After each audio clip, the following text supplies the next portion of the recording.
What's up, everyone? Arctic here, bringing you guys a brand new Running Ranked episode. This is season 6, episode number 11. As most of you guys have probably already heard, or if you haven't already, if you're not up early this morning, Epic Games has announced the new DLC plans, and they also had their podcast yesterday. So, I had a couple things to talk about very quickly in this video. So, with the new content, the new DLC coming out, I believe it's called Call to Arms, we're going to see 3 new maps, which I think we pretty much knew. They talked about the number of maps that were coming out beforehand. 1 new game type, and there might be some new characters and stuff that come with this. I didn't see that in the information, but I'm going to assume that there is.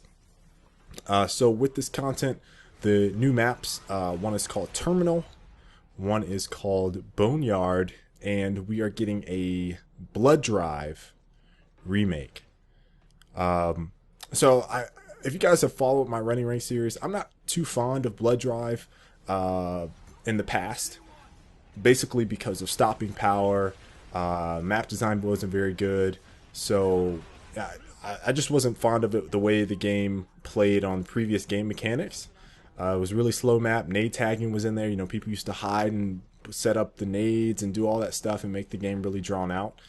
This could be a redesigned version. There's a screenshot that I've included down in the description. You guys can check that out. I'm going to reserve any judgment that I have. I see what I did. I'm going to reserve my judgment until I actually get a chance to play the map. I really only need one time to play Blood Drive before I give it the thumbs up or thumbs down. So, really surprised that map is making a comeback. Very, very, very surprised. So I can only hope that they said, hey, you know what, we're going to bring this map back, but it's going to be quite a bit different. So I don't know. I don't know what to think about that. It could be interesting, but I'm not 100% sure what to think. Now, Boneyard, talking with some people on Twitter, Rain, you guys may know Rain, former pro player for Gears of War. He said that Boneyard kind of reminded him of Mausoleum, and obviously there were a lot of rumors, discussion, on disc stuff, where Mausoleum was actually in the game.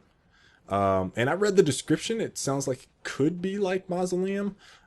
He said something about screenshots. I have to look to see if I can find screenshots on that map, Boneyard. But he says it could be similar to Mausoleum. So we could be basically getting Gears of War 1's Mausoleum and Gears of War 2/3's Blood Drive in this DLC. I don't know. That's possible. I haven't seen any screenshots of it yet. I have seen the screenshot of Blood Drive. So if it looks anything like Mausoleum, Mausoleum wasn't really one of my favorite maps, but it's definitely not one of my, I don't dislike the map. It was just one of those ones that was kind of interesting. So we'll see. And then the other one is Terminal. And based on the description, that sounds like it'll be an original, authentic map. Didn't hear anyone say it sounded like anything else, so I'm just going to assume that this one is pretty original and that we'll get some new blood with this map. Now, obviously some people were talking about, hey, there's only 3. Like I said, Epic did announce that, they had 6 maps total with the 2 DLC plans, so 3. They made that pretty clear before the game even came out. So I can't really say I'm surprised here or disappointed. I just hope these are some pretty damn good maps. The pricing for this is, I think, 1,000 Microsoft points. The way it's worded is really funky. They make it seem like the VIP saved 25% by making a purchase, but really what they're saying is if you have the season pass or if you purchase the season pass, you'll save 25% total.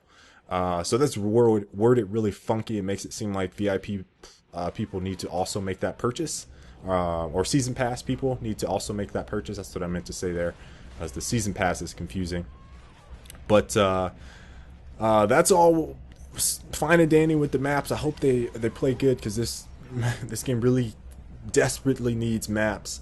The other thing is that the Master of Arms game mode is in, and to be honest, I think this is not what the game needs. But again, it could be fun. This is basically a gun game from Call of Duty slash Counter-Strike. I think even had a mod for it. I don't know if it was called the same thing or whatever. But basically, it's a free-for-all where you start off with a shitty weapon, and then as you get more kills, you progress with your weapons. Now, if they set it up the same way, I think until you get a kill with that weapon, you pretty much stay on that weapon. I feel like that's how gun game is played. So I'm assuming it'll be very similar, if not the exact same, from those two games that I mentioned, Counter-Strike, Call of Duty. Obviously, most people are familiar with the Call of Duty version. So, you know, the issue with this is that I really want a team-based game. I think everyone knows at this point that I want a bomb game type. They said they're going to release 2 new ones. I don't think execution counted. So hopefully in the next DLC, we get to see a bomb game type. If not, man, I'm gonna be pretty mad. I'm not gonna lie, guys. I'm gonna be pretty damn mad if that bomb game type isn't there. Last thing, really quick, is that they mentioned that the test playlist will be in effect here really soon. They're gonna have the Nasher Lance or Nasher and Rifle start. So if you guys can hop into that playlist, I talked about it in my last episode. If you can hop into that playlist, you really need to do so. Get some feedback on it. And until the next time, I will catch you guys later. Peace. If you guys enjoyed this, make sure to like the video and subscribe for future installments in the Running Ranked series.